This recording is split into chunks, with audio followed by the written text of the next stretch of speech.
होगा।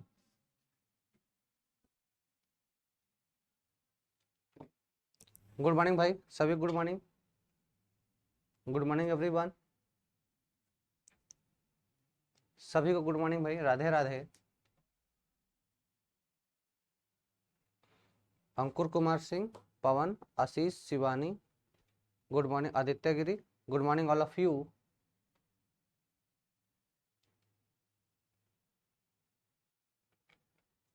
ठीक है, गुड मॉर्निंग भाई सभी को, गुड मॉर्निंग। साहिना खातून, अजय, अजय, ठीक है भाई, चलो नेक्स्ट टाइम से प्रयास करेंगे, ठीक है ना। गुड मॉर्निंग सभी, गुड मॉर्निंग।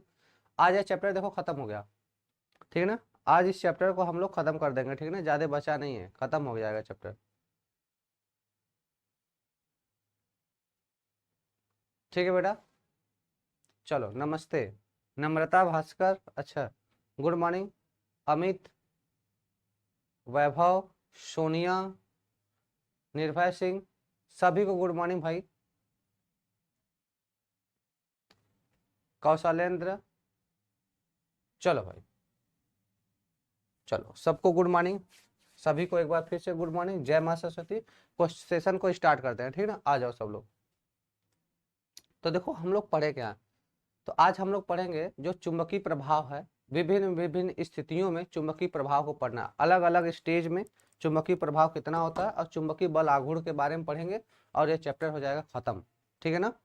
चलो बेटा, और आज इसका क्वेश्चन भी कर लेंगे, और इससे रिलेटेड मैं आपको PDF DPP question practice set में अपलोड करवाऊंगा, उसे आप लोग कर लेना, ठीक है बेटा, सभी लोग एग्री हो। चलो हमें पढ़ना है धारावाही चालक की संतुलन की स्थिति, मतलब धारावाही चालकों पर लगने वाले बल की विभिन्न स्थितियां, और इसमें हमें पहला पढ़ना है संतुलन की स्थिति।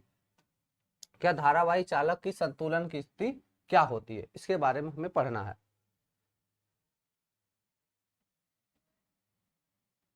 ठीक है बेटा। चल पहला इसमें पढ़ेंगे हम लोग धारावाही लूप का चुंबकीय द्विध्रुव की भांति व्यवहार। अच्छा रुक जाओ रुक जाओ, धारावाही लूप का चुंबकीय द्विध्रुव की भांति व्यवहार नहीं, इसके संतुलन की स्थिति हमें पढ़ना है। इसमें पहला हमें क्या पढ़ना है बेटा, संतुलन की स्थिति इसके लिए क्या होती है, ठीक है ना। चलो, किसी धारावाही चालकों पर लगने वाले जो बल है, लगने वाला बल उस दिन हमने पढ़ाया था, है ना, लगने वाला बल मैंने उस दिन पढ़ाया था कि बल कितना लगेगा, ठीक है, और लॉरेंज बल के बारे में भी डिस्कशन हुआ था। आज हम इसके विभिन्न विभिन्न स्थितियों की चर्चा करेंगे, ठीक है ना, अलग अलग स्थितियों की चर्चा हम लोग करेंगे, ठीक है। आपको याद होगा गतिमान आवेशों के मध्य बल हमने बताया था, तो वहां पे F बराबर कितना बताया था भाई, एक F मैग्नेटिक निकला था, एक तो F इलेक्ट्रोस्टैटिक, फिर Fe/Fm का भी मान निकाले थे, फिर म्यू नॉट एप्सिलॉन नॉट बराबर 1/c², यहाँ तक की भी चर्चाएं हो चुकी थी, ठीक है ना, ये सब डिस्कशन हो गया था। अब इसके अलग अलग स्थितियों में हमें पढ़ना है कि अब बल कितना लगेगा, ठीक है बेटा। चलो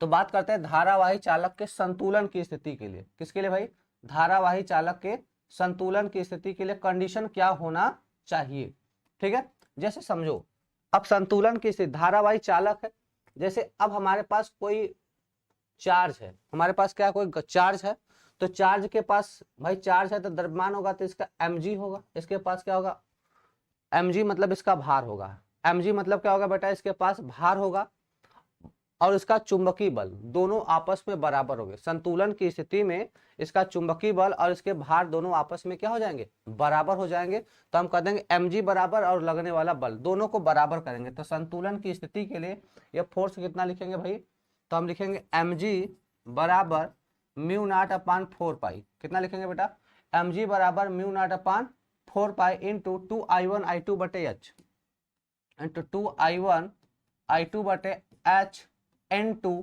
क्या लिख देंगे भाई, h इंटू क्या हो जाएगा, इनकी लेंथ हो जाएगी, लंबाई l हो जाएगी, यह संतुलन की स्थिति के फार्मूला होगा।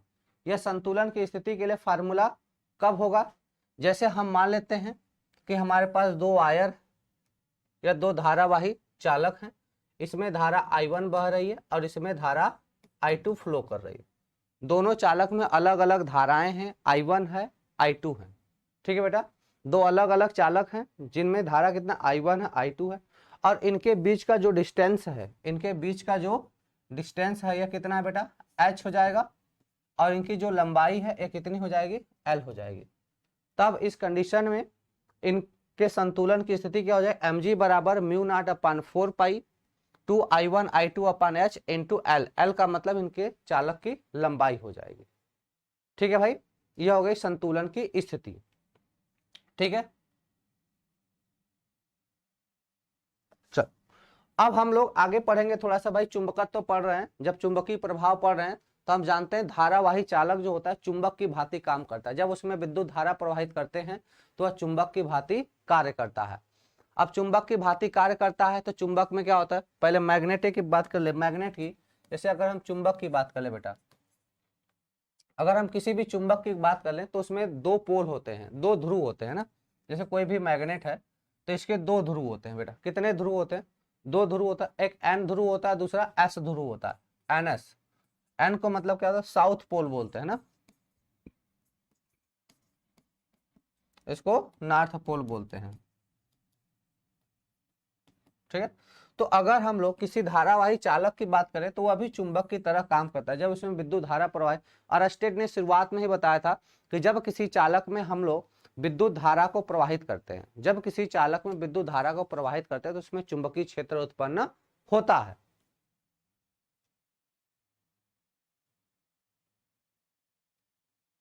ठीक है भाई, चलो तो बात करते हैं धारावाही लूप का चुंबकीय द्विध्रुव की भांति व्यवहार। ठीक है, चुंबकीय द्विध्रुव की भांति व्यवहार कहते भाई, एक धारावाही वृत्ति कुंडली किसी क्षण चुंबक की भांति व्यवहार करती है। एक धारावाही वृत्ति कुंडली एक क्षण चुंबक की भांति व्यवहार करती है जिसका चुंबकीय द्विध्रुव आघूर्ण m बराबर जिसका चुंबकीय द्विध्रुव आघूर्ण कितना होता है, m बराबर NIA। NIA क्या हो जाएगी, उस कुंडली में फेरों की संख्या, I धारा हो जाएगी और A क्या हो जाएगा, उसका एरिया हो जाएगा, क्षेत्रफल। जहां N बाय कुंडली में फेरों की संख्या है, जहां कैपिटल N क्या है बेटा, कुंडली में फेरों की संख्या है, एवं I क्या कुंडली में से धारा प्रवाह, A क्या कुंडली का क्षेत्रफल हो जाएगा। चुंबकीय बल आघूर्ण एक सदिश राशि है, क्या कहेंगे बेटा, चुंबकीय आघूर्ण एक सदिश राशि है, मतलब चुंबकीय आघूर्ण क्या बेटा, एक सदिश राशि है। धारावाही कुंडली में चुंबकीय आघूर्ण की दिशा दाहिने हाथ के अंगूठे के नियम से ज्ञात किया, दाहिने हाथ के अंगूठे के नियम से ज्ञात किए जाते हैं, मतलब ऐसे दाहिने हाथ के अंगूठे के नियम से ऐसे ज्ञात किए जाते हैं। ठीक है बेटा, चलो तो देखो यह हमने बताया जैसा कि भाई एक मैग्नेट की भांति काम करेगा। जैसे हमारे पास है क्या बेटा, एक वृत्ति लूप है, ये हमारे पास एक वृत्ति लूप है, ये इसमें धारा की दिशा हो जाएगी। तो एक दंड चुंबक किसकी तरह काम करेगा बेटा, एक दंड चुंबक की भांति काम करेगा।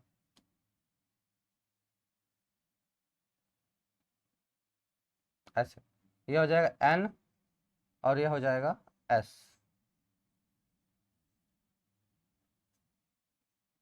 ठीक है, चलो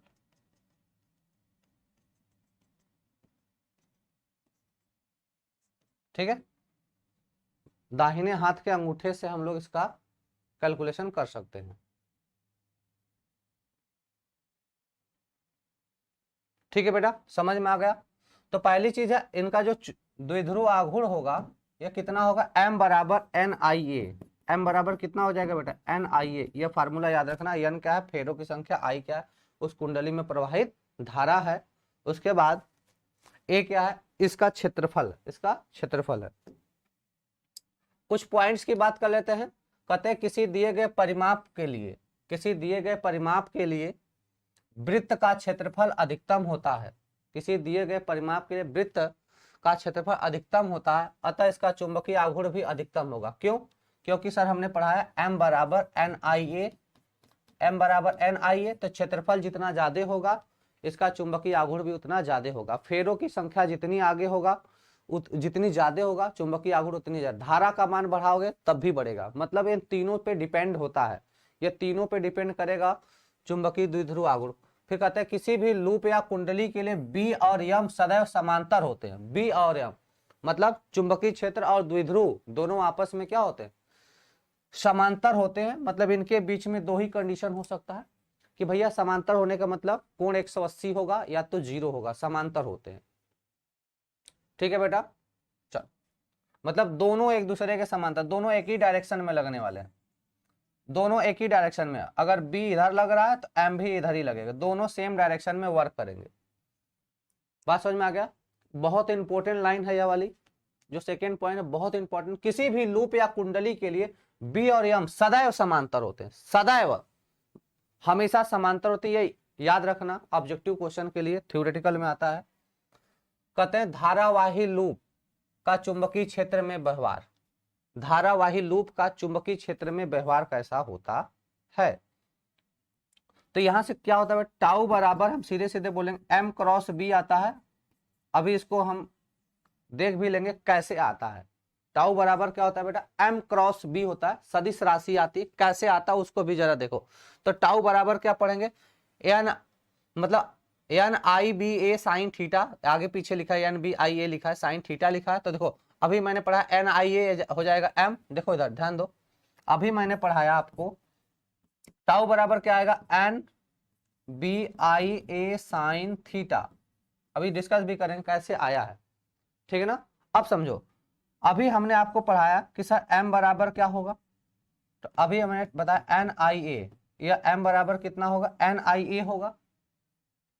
उसके बाद तो जब एन आई ए के स्थान पे क्या रख दें m, तो टाउ बराबर क्या हो जाए एम बी साइन थीटा। तो साइन थीटा किस में लगता है, क्रॉस वाले में लगता है, यहां से टाउ बराबर क्या हो जाएगा m क्रॉस b। टाउ बराबर कितना हो जाएगा भैया, m क्रॉस b हो जाएगा। बात समझ में आ रही है सबके। तो कुछ यहाँ पे चीजें डिस्कशन में ले गए, जैसे ये हमारे पास एक लूप है P Q R S, P Q R S एक लूप है जिसमें आई धारा प्रवाहित हो रही है, इसके समांतर चुंबकीय एक समान चुंबकीय क्षेत्र में रखा गया है। जरा देखते हैं, बल आघूर्ण की बात हो रही है। कहता है मान लीजिए यन लपेटे, यन लपेटों मतलब फेरों की संख्या यन है, यन लपेटों का मतलब बेटा फेरों की संख्या एन है।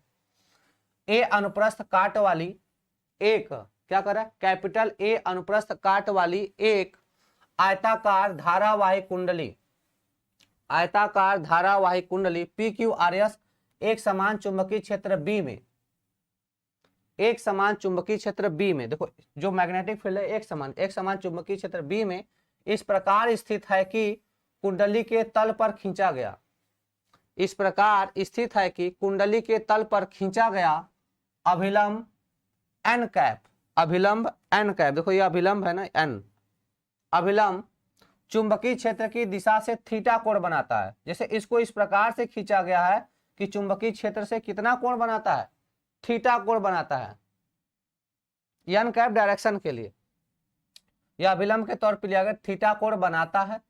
तब कुंडली पर कार्यरत बल आघूर्ण, तब कुंडली पर कार्यरत बल आघूर्ण बेटा कितना होगा, टाउ बराबर N B I A sine theta, सदिश रूप में क्या होगा, टाउ बराबर एम क्रॉस बी हो जाएगा। कहां से आएगा, तो एम बराबर एन आई ए होता है, टाउ बराबर क्या होगा, एम बराबर क्या एन आई ए होगा। जब एन आई ए होगा तो उसी के स्थान पे एम प्लेस कर देंगे, देखो एम बराबर इतना होता है तो एन आई ए के स्थान पे एम प्लेस कर देंगे तो एम बी साइन थीटा हो जाएगा। तो टाउ बराबर वेक्टर टाउ बराबर क्या हो जाएगा, एम क्रॉस बी हो जाएगा।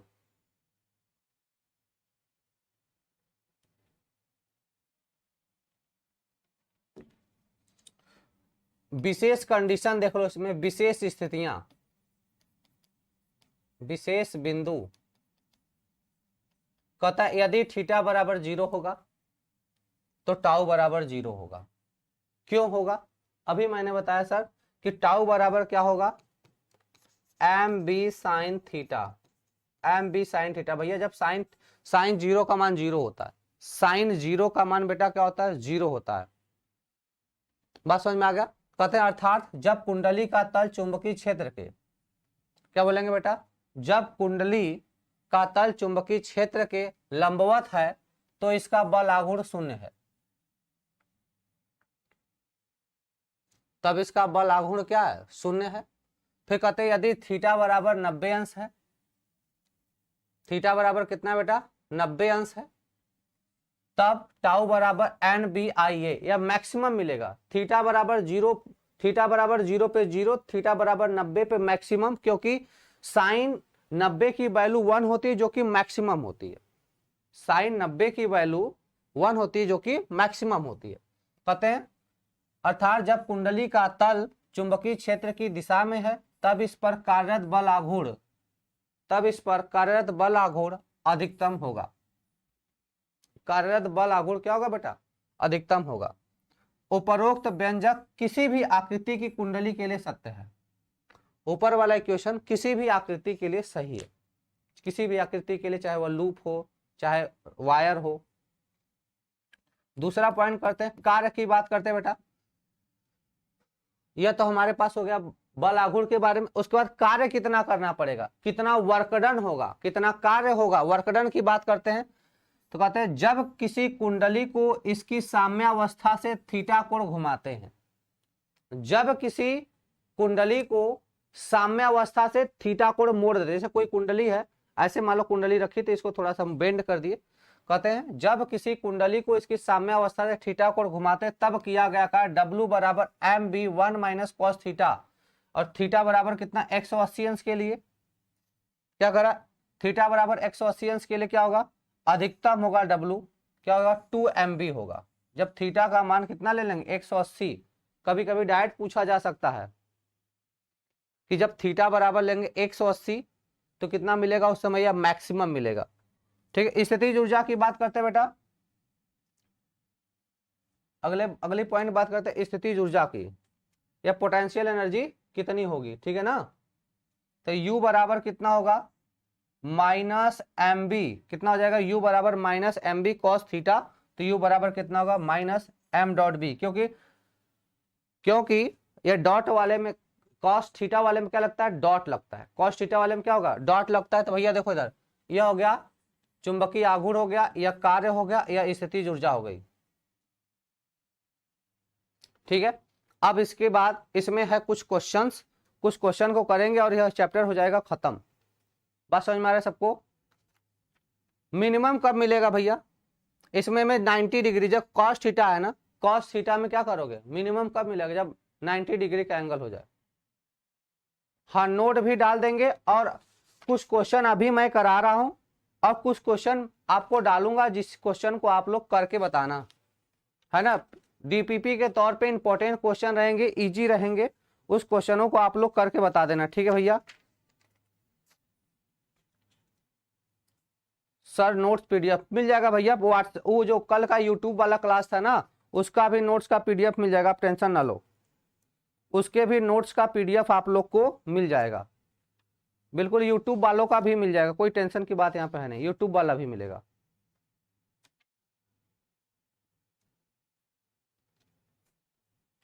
भैया कॉस 180 अंश का मान बता दो मुझे, कॉस 180 अंश का मान बता दो मुझे, कॉस 180 अंश का मान बता दो।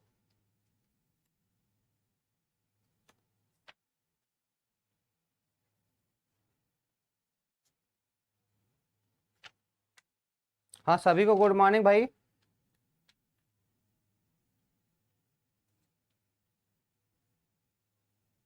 भैया स्थितिज ऊर्जा निगेटिव ली जाती है, निगेटिव वर्क डन, स्थितिज ऊर्जा को माइनस लेते हैं भैया,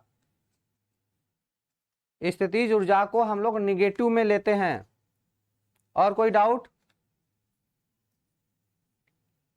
हाँ, तो देखो जब मेरा -1 हो जाएगा, देखो लड़का हमसे पूछ रहा है कि ये -2 MB कहाँ से आया, -2 MB कहाँ से आया बेटा, तो जब cos 180 का मान -1 रखोगे तो -1, तो यह माइनस माइनस हो जाएगा प्लस, तो हो जाएगा 2, तो 2 MB आ गया। और स्थितिज ऊर्जा माइनस में लिया जाता है, निगेटिव वर्क डन लिया जाता है बेटा। ठीक है, चलो यह क्वेश्चन बताओ भाई।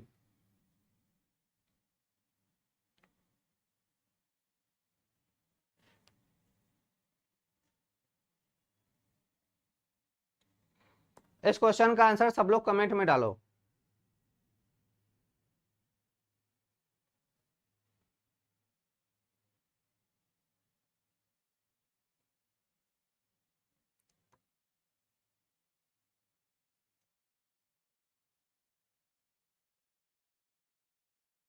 अच्छा, निर्भय सिंह यादव कर रहे हैं, इलेक्ट्रोस्टैटिक के क्वेश्चन नहीं लग रहे हैं। ठीक है भाई, मैं प्रैक्टिस क्लास लेकर आऊंगा तो उसमें फिर से टॉपिक्स वाइज मैं रिवाइज करा दूंगा। चलो भाई, इसका आंसर बताओ।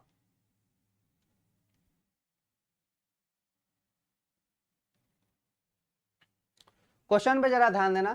कह रहा है एक 4 सेमी त्रिज्या की कुंडली में 20 फेरे हैं, 20 फेरे हैं, इसमें 3 एम्पियर की धारा प्रवाहित की जाती है, इसमें 3 एम्पियर की धारा प्रवाहित की जाती है तथा इसे 0.5 वेबर पर मीटर स्क्वायर के चुंबकीय क्षेत्र में रखा जाता है। क्या करें बेटा, इसे 0.5 वेबर पर मीटर स्क्वायर के चुंबकीय क्षेत्र में रखा जाता है तो कुंडली का चुंबकीय द्विध्रुव आघूर्ण होगा, चुंबकीय द्विध्रुव आघूर्ण होगा। बिल्कुल सही, प्रिंस कुमार वर्मा का बिल्कुल सही आंसर आया है भाई। तो भाई अभी मैंने बताया m बराबर NIA, m बराबर कितना बता दिया मेरे भाई, NIA बताया मैंने, कोई लफड़ा वाली बात है नहीं। कुंडली में फेरों की संख्या बराबर दिया बेटा 20, और क्या दिया है, और क्या क्या दे दिया, देखो त्रिज्या दे दिया है। अच्छा, धारा का मान नहीं दिया, किसका मान नहीं दिया बेटा, धारा का मान नहीं दिया। तो अब बताओ a का मान कितना होता है, पाई आर स्क्वायर। a का मान कितना हो जाएगा बेटा, a का मान हो जाएगा पाई आर स्क्वायर। तो अब इसका मान कितना हो जाएगा, 22/7 इंटू इसको मीटर में बदलो तो 4 गुणे 10⁻² का होल स्क्वायर, यह a का मान हो जाएगा। उसके बाद I का मान, अच्छा चुंबकीय क्षेत्र दिया लेकिन I का मान नहीं दिया, तो I का मान निकाल लेंगे हम लोग, I का मान निकाल लेंगे भाई। I का मान कैलकुलेट करके बताओ।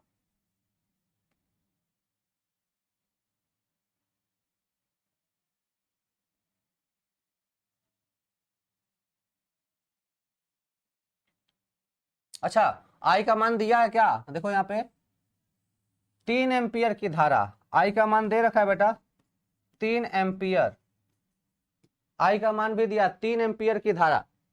तो M इक्वल टू यहां से कितना हो जाएगा, 20 गुणे 3 गुणे 22/7 गुणे 10 4 ना, क्या बोल देंगे बेटा, 4 गुणे 10⁻² का होल स्क्वायर। अब इसको सॉल्व कर सकते हो सब लोग। देख भैया 20×3 = 60 है ना। अच्छा, इसको चाहो तो काट के 3.14 आता है, उसको भी रख लेते हैं। तो M इक्वल टू 20×60 हो जाएगा, गुणे 4 चौक का 16 हो जाएगा, बटे इसके कुल के बटे 7 लिख देते हैं, 10⁻⁴ लिख देते हैं। अच्छा, एक काम करो, इसको हटा दो, यहां से इसको हटा दो, इसके स्थान पे ना ये 22, देखो 22/7 को जब सॉल्व करोगे तो 7 त्रिका 21, 3.14 आता, वही रखो। 20 गुणे 3 गुणे 3.14 गुणे यह हो जाए कितना, 4 चौक का 16 गुणे 10⁻⁴ सॉल्व करो। देखो इसका इसमें गुणा कर दो तो दशमलव उधर चला जाएगा, और 16×3 = 48, 16×3 = 48, और 20 चौका 80 के 0, 20 से कम 20 8 28, उसके बाद 20×3 = 60, एक अंक पे 2 अंक पे दशमलव, तो कितना हो जाएगा, रुको 20 चौका 80 के 0, फिर 20 से कम 20, 20 8 28, हाथ लगा 2, 20×3 = 60, 60×2 = 62। ठीक है, अब यह 2 अंक पे दशमलव गुणे 10⁻⁴, यह गुणे। अब इस बेटा इसका इसमें गुणा कर लो और सॉल्व करके बता दो मुझे कितना आ जाएगा।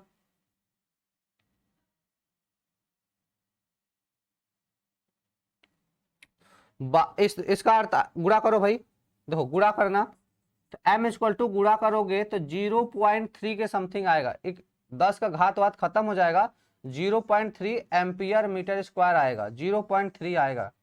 गुणा उड़ा कर लेना, ठीक है बेटा। तो बी वाला सही आंसर हो जाएगा, B is the right answer. इतना गुणा तो करोगे, नहीं तो मुझे गुणा करने में बहुत समय लग जाएगा।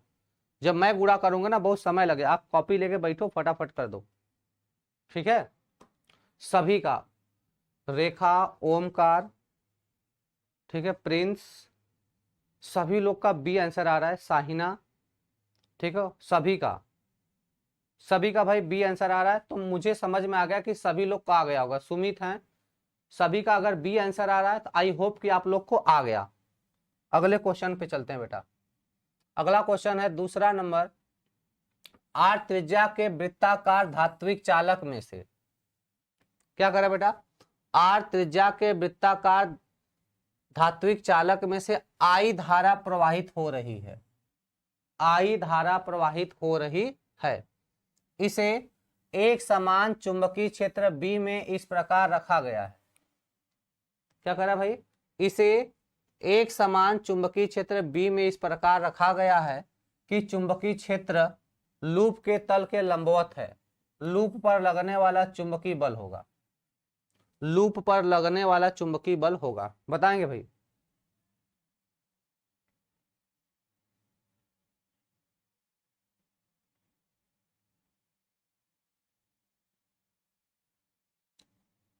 चलो भाई बताओ।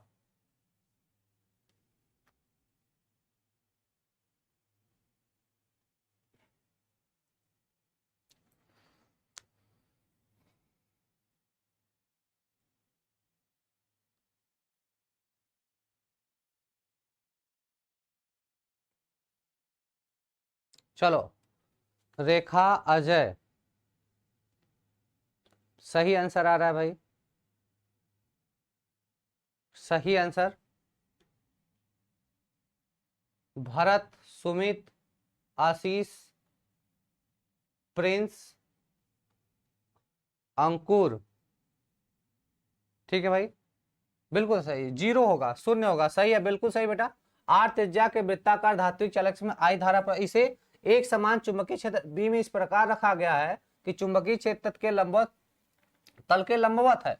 तब लूप पर लगने वाला चुंबकीय क्षेत्र क्या होगा, मतलब चुंबकीय बल क्या हो जाएगा, जीरो हो जाएगा। क्या हो जाएगा बेटा, जीरो हो जाएगा। अगर नहीं पता तो एक लाइन स्टेटमेंट में भी यहाँ पर लिख लो। क्या बोलोगे, यदि एक बंद धारावाही लूप किसी समरूप चुंबकीय क्षेत्र में स्थित है तब उस समय कितना होगा, वह जीरो हो जाएगा।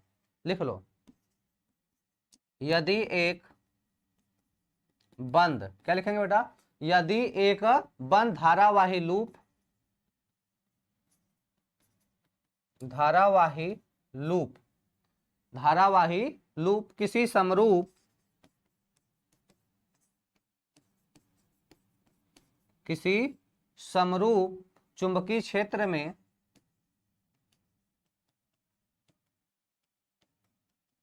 चुंबकीय क्षेत्र में स्थित है, क्या बेटा स्थित है, तो इस पर नेट बल शून्य होगा। तो इस पर नेट बल शून्य होगा, तो इस पर नेट बल कितना हो जाएगा, शून्य हो जाएगा। बिल्कुल सही, सी सबका आ गया। अगले क्वेश्चन पे, दो पतले एवं लंबे तार एक दूसरे के समांतर बी दूरी पर स्थित हैं। दो लंबे हैं और पतले भी हैं, प्रत्येक तार में से आई धारा बह रही है। एक तार द्वारा दूसरे तार की प्रति इकाई लंबाई पर आरोपित बल होगा। फटाक से कमेंट करके बताओ। क्वेश्चन नंबर 3 बेटा,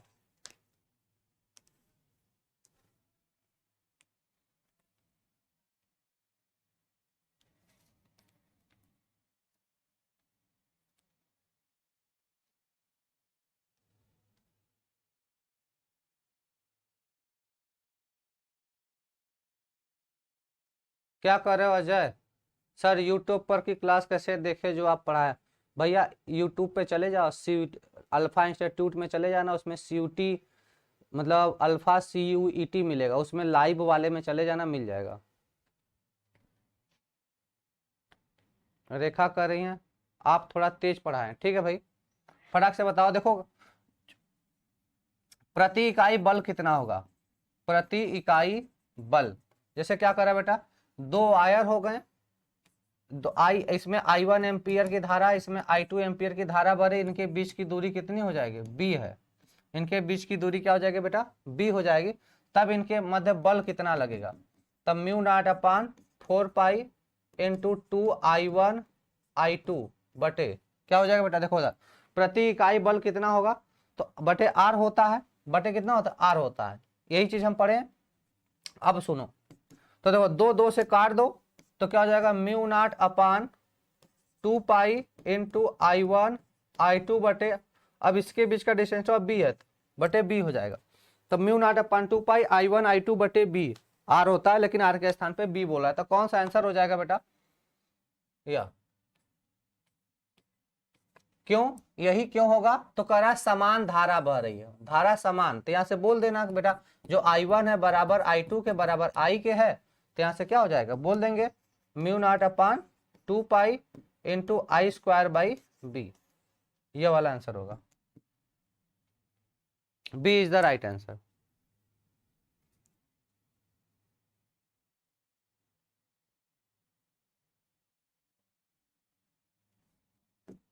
अगला क्वेश्चन है, एक तार की लंबाई 0.5 मीटर है। चलो फटाक से इसका आंसर बताओ सब लोग, चलो फटाक से इसका आंसर बता दो।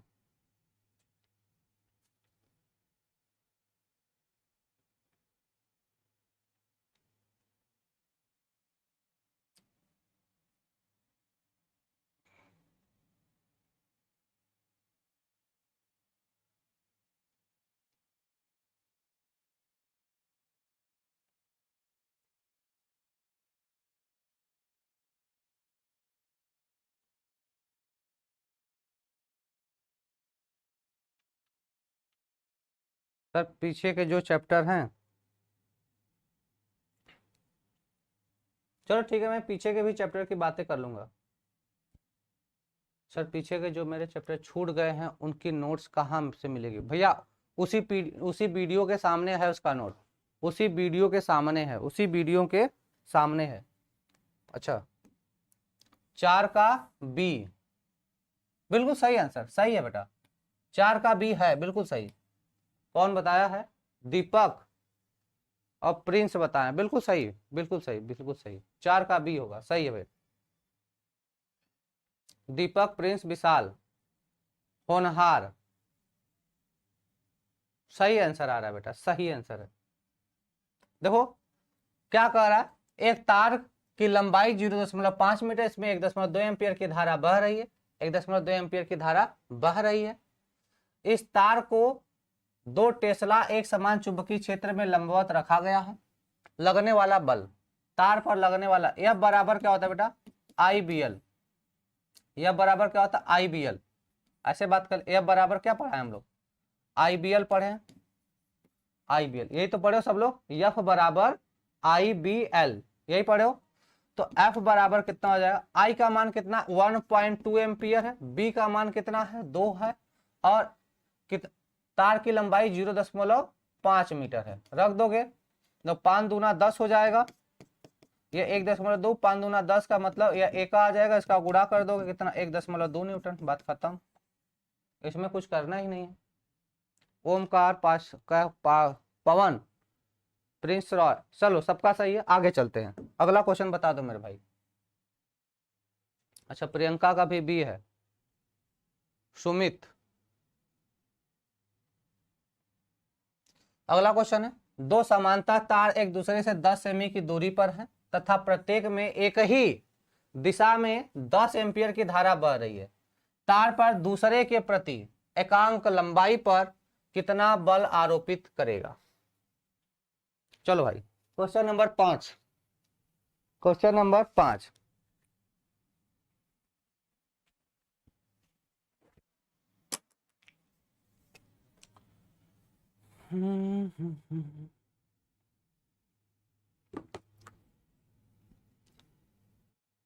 केमिस्ट्री बड़ी बेवफा है ना, रात को पढ़ो सुबह सफा है, या क्या है।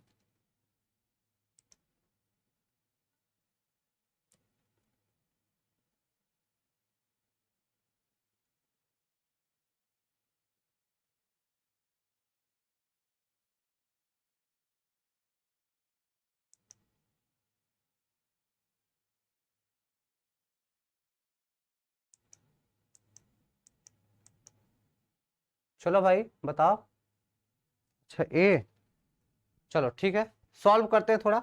यह बराबर क्या पढ़े बेटा, mu not upon 4 pi 2 I1 I2 बटे क्या हो जाएगा, आर हो जाएगा। 2I1 I2 बटे कितना है, आर, या फिर ए लिख दो, तो हम तो आर जानते हैं। चलो कुछ चीजें दे रहा, दो समांतर तार एक दूसरे से 10 सेमी की दूरी पर, आर का मान कितना दे दिया बेटा, 10 सेमी।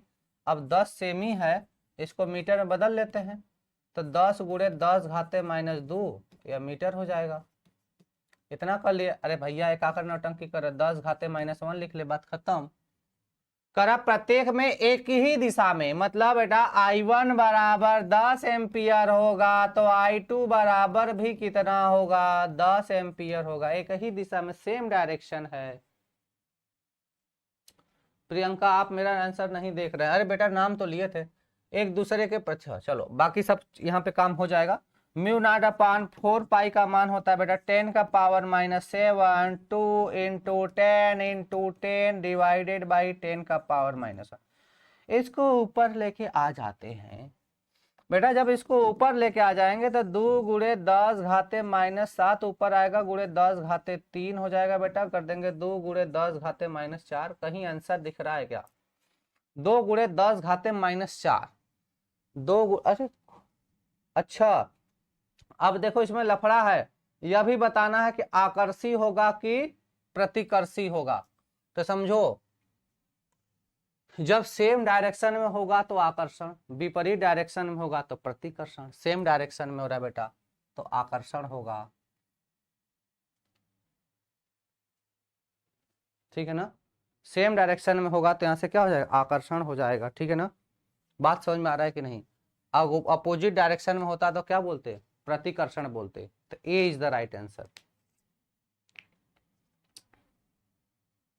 जब सेम डायरेक्शन में फ्लो कर रहा है मतलब आकर्षण है, विपरीत में रहता तो प्रतिकर्षण। बिल्कुल। अगला क्वेश्चन आ जाओ बेटा। दो पतले लंबे समांतर जिनके बीच दूरी d तथा जिनसे एक ही दिशा में I एम्पियर धारा बह रही एक दूसरे को। भैया अब मैंने बताया सेम डायरेक्शन मतलब आकर्षण। सेम डायरेक्शन मतलब क्या, आकर्षण। तो बता दे मेरे भाई क्या होगा यहां पर, कितना बल वल लगेगा, कुल बताओ यार तुम लोग, कितना बल वल लगेगा यार, 6 वाला बताओ।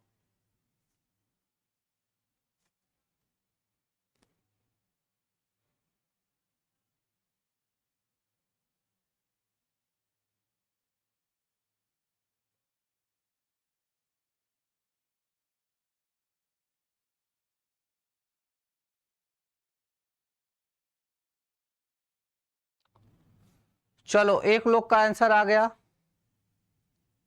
दिव्यकरण, देवानंद, अजय, प्रिंस, होनहार। काफी लोग का सही आंसर आया, सुमित, काफी लोग का सही, प्रिंस कुमार वर्मा सही आंसर आया बेटा, ठीक है। Yes C is the right answer, C is the right answer हो जाएगा बेटा। सी इज द क्या हो जाएगा, राइट आंसर। कैसे होगा, तो भैया हमने बताया है एफ बराबर क्या होता है, mu not upon 4 pi 2I1 I2 बटे, यहाँ से क्या हो जाएगा 2I1 I2 बटे आर इंटू यल होता है तो एफ बाई यल कर लो, इंटू यल होता है तो एफ बाई यल कर लो। अब देखो भैया 2 से काट ला, क्या करोगे 2 से काट लो, सेम धारा प्रवाहित हो रही, आई धारा है तो हो जाएगा mu not I square, mu not I square बटे आर। कहीं दिख रहा है क्या, म्यू नॉट आई स्क्वायर बटे क्या आर हो जाएगा। और आर के स्थान पे दूरिया कितना कह रहा है, ये डी कह रहा है, और यहाँ पे 2 पाई डी हो जाएगा। कितना हो जाएगा, mu not I square upon 2 pi D, और सेम डायरेक्शन में बह रही है तो आकर्षित होगा। क्या होगा, आकर्षित होगा। संजय कुमार, सर आप मेरा नेम नहीं लेते हो। अरे यार नमवा ना देखे, चलो ठीक बा, नेक्स्ट टाइम ले ले। तो भैया सी इज द राइट आंसर। हो गया ये चैप्टर फिनिश, यह चैप्टर बेटा खत्म हो गया है। मैं इसका ईडीएफ पीडीएफ डाल दूंगा, ठीक है ना, जो भी होता है मैं इसका ईडीएफ पीडीएफ डाल नहीं दूंगा, डलवा दूंगा, ठीक है ना। सर आप कभी कभी एंग्री हो जाते हैं। अरे मुझे तो नहीं लगता है, काहे एंग्री होंगे। पास वालों के, जब पास में रहते हो तब एंग्री होने का कुछ मतलब निकलेगा, यहां से एंग्री होके क्या मतलब निकलेगा, मुझे बता दे भैया।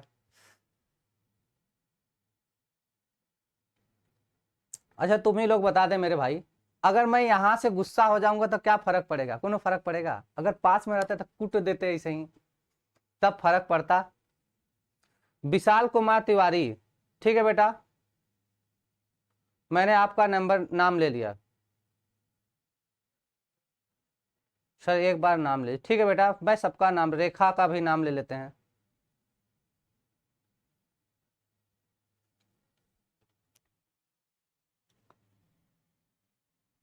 चल भैया, अब देख हम लोग अगला चैप्टर पढ़ने चल रहे हैं, चुंबकत्व जिसका नाम है।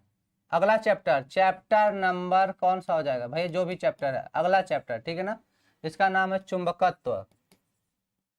अगले चैप्टर की शुरुआत करते हैं। चुंबकत्व क्या होता है, पहले चुंबक क्या होता है बेटा, कोई बताएगा बेटा चुंबक क्या होता है? बताओ भैया। तो चुंबक क्या होता है भाई, सीधे से चुंबक के बारे में बातें करते हैं। चुंबक में देखो दो पोल होते हैं, चुंबक में क्या होते हैं, दो पोल होते हैं। दो पोल, एक होता है नॉर्थ बेटा, दूसरा होता है साउथ।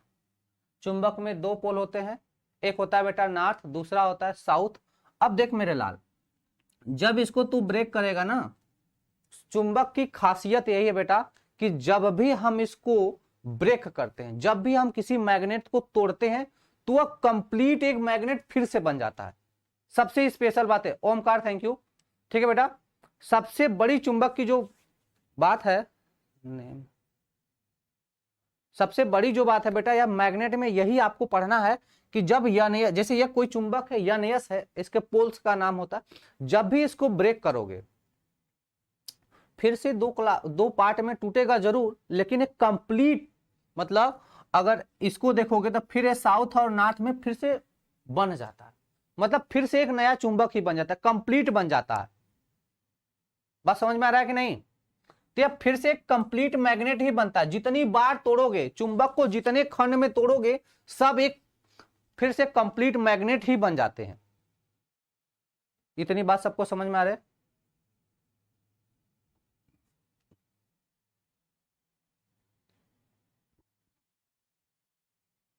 अच्छा सर आप बहुत क्यूट हैं, अरे हमें तो नहीं लग रहा भैया। चल भैया बात समझ में आ गई कि नहीं? तो ये मैग्नेट की कहानी है। तो भाई मैग्नेट वैग्नेट की कहानी हमें थोड़े पढ़नी है, मैग्नेट वैग्नेट की कहानी थोड़ी, वैद्युत बल रेखाओं से शुरुआत करेंगे, ठीक है ना? क्योंकि देखो एक साइंटिस्ट था जिसका नाम है अरस्टेड, एक साइंटिस्ट था जिसका नाम आप पढ़े होंगे अरस्टेड, है ना? तो अरस्टेड के प्रयोग में ही हम पढ़े थे कि भाई अगर विद्युत धारा परिवर्तित कर रहे हैं, समझो। अब भैया ठीक है, अब हम समझ गए, अब थोड़ा सा चैटिंग बंद कर लेते हैं, ठीक है बेटा? तो अरस्टेड ने बताया था कि अगर किसी चालक में, ठीक है बेटा, क्या होता है, हम कहते हैं कि अगर किसी चालक में, अगर किसी चालक में विद्युत धारा प्रवाहित करते हैं,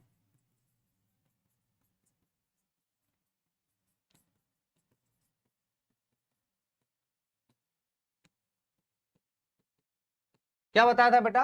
अरस्टेड ने बोला था कि अगर किसी चालक में विद्युत धारा प्रवाहित करते हैं, चुंबकीय क्षेत्र उत्पन्न होता है। क्या होता है बेटा? चुंबकीय क्षेत्र उत्पन्न होता है। बात समझ में आ रहा है कि नहीं?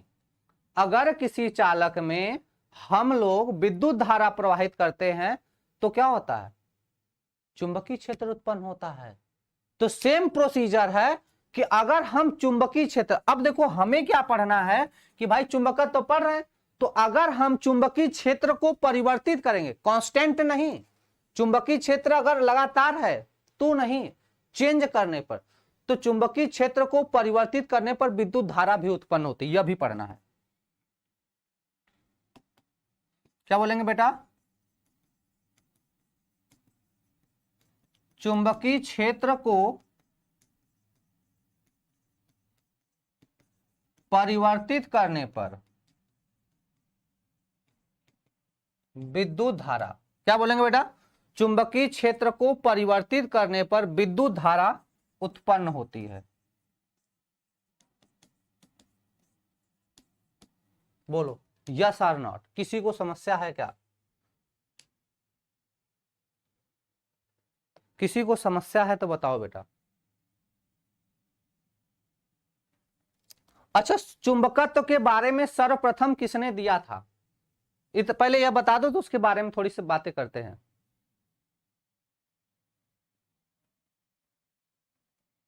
बेटा न्यूमेरिकल में प्रॉब्लम हो रही है तो आप एक काम करो, जिस न्यूमेरिकल में प्रॉब्लम हो रही है उसका, जैसे आप मान लो वैद्युत क्षेत्र में प्रॉब्लम हो रही है, वैद्युत क्षेत्र क्या होता है, तो पहले वैद्युत क्षेत्र के फार्मूले पे जाओ। मैंने वहां पे कुछ क्वेश्चन करा रखे, उसको एक बार देखो, फिर जिस क्वेश्चन में प्रॉब्लम उसको लगाओ, देखो आ जाएगा। यहां तक हो गया बेटा?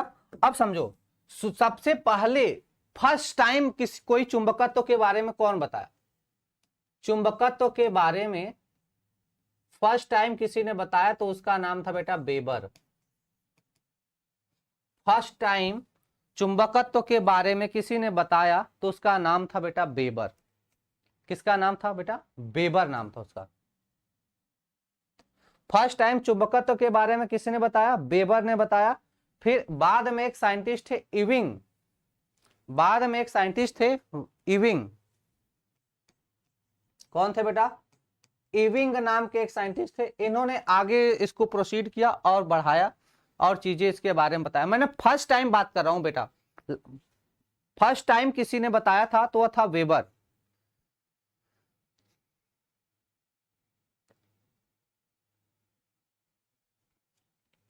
बात समझ में आ रहा? अब भाई विद्युत धारा, देखो इधर आप लोग बात को समझो, विद्युत धारा का चुंबकीय प्रभाव मैंने पढ़ा दिया, विद्युत धारा का चुंबकीय प्रभाव पढ़ा दिया। अब हम चुंबकत्व के बारे में, मैग्नेटिज्म के बारे में पढ़ रहे हैं बेटा। मैग्नेटिज्म, मैग्नेटिज्म क्या होती है? वह विद्युत धारा के कारण चुंबकीय क्षेत्र उत्पन्न होता है, वो अलग बातें हैं। अब इसमें हमें क्या पढ़ना है कि विद्युत चुंबकत्व क्या होता है, जैसे लव चुंबकीय पदार्थ है ना, प्रतिलव चुंबकीय पदार्थ, ठीक है, यह चीजें हम अनुचुंबकीय, प्रतिचुंबकीय, क्यूरी टेम्परेचर क्या होता है, और सैथिल ह्रास क्या होता है, सैथिल क्या होता है, यह सब सारी चीजें इसमें हम लोग पढ़ने वाले हैं। बात समझ में आ रहा है? रंजना यादव सर आप रिप्लाई नहीं दे रहे हो। अच्छा, पहले तो विद्युत धारा उत्पन्न होगा ना बेटा, हम लोग विद्युत धारा के कारण खत्म कर दिए हैं। अब हम केवल चुंबकत्व के बारे में पढ़ेंगे, केवल और केवल मैग्नेटिज्म के बारे में पढ़ेंगे। ठीक है बेटा?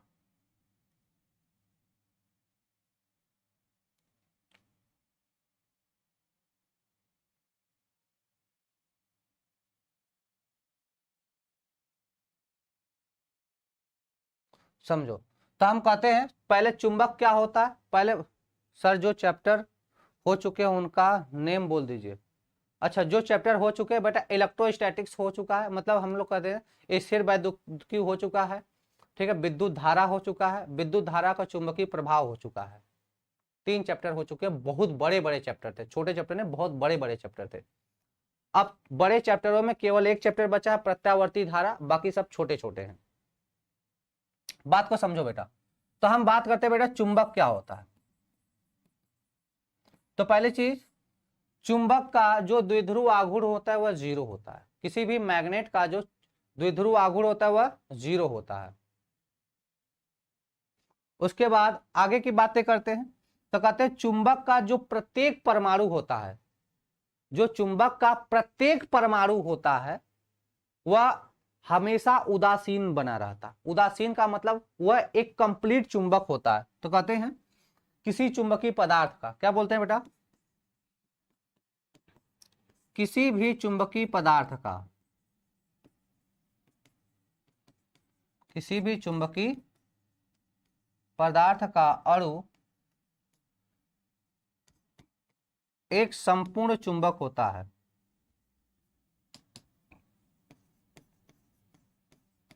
एक संपूर्ण चुंबक होता है। क्या होता है बेटा? एक संपूर्ण चुंबक। और इसका जो चुंबकीय आघूर्ण होता है वह 0 होता है, और इसका जो चुंबकीय आघूर्ण होता है 0 होता है, तो बोल देंगे तथा इसका चुंबकीय आघूर्ण 0 होता है।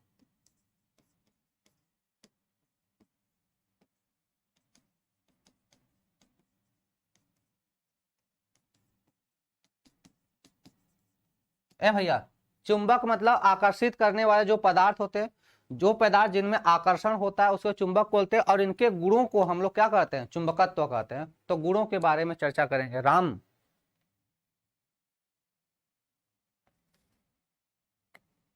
हाँ बेटा, क्यूरी ताप क्या होता है सब बताएंगे, सब बताएंगे। क्यूरी ताप क्या होता है, और उसके बाद उसी में बहुत सारे नियम है, क्यूरी का नियम है, सारा चीजें पढ़ाएंगे। ठीक है बेटा, बात समझ में आ रहा है कि नहीं? चलो, तो ठीक है, आज के लिए इतना ही। तो कल इस चैप्टर को स्टार्ट करते हैं, और इसका मैं पीडीएफ वीडीएफ डलवा रहा हूं।